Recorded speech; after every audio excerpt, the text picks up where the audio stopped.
Ayan guys, for today's video, nandito po ako sa ginagawang bahay ni Mister. Ayan, so ito po yung kanyang project ngayon. Soon matatapos na po yan. Ayan. Una niya po naging project dito is bakod. So ayan, yung kanyang bakod na ginawa.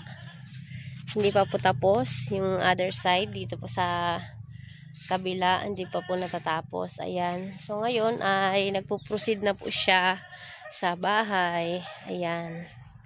So ayan po yung bahay. Yan po ay dati nang may umpisa. Ayan. Yung mataas po na yun na may bubong, yun po yung dati nang umpisa. So dinagdagan na lang po ni Mister at nilagyan niya ng design na maganda. Nalagyan niya ng magandang design pala. Ayan.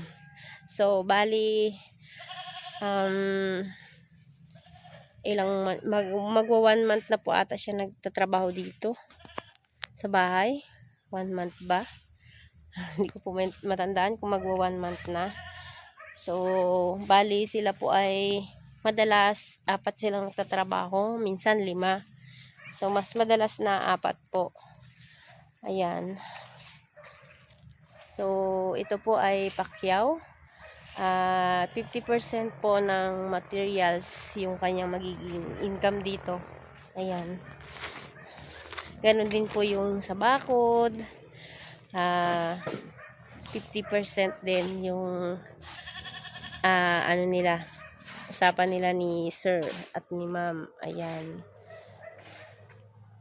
So, lagi po ako nandito para po sa update sa may-ari. Ako po yung nagbibideo at nagpa-purchase ng mga materials at the same time. Yan, so katuwang po ako ni Mister kasi pag siya pa po ang magbili ng mga materials ay syempre hassle po yun sa kanyang trabaho. Ayan.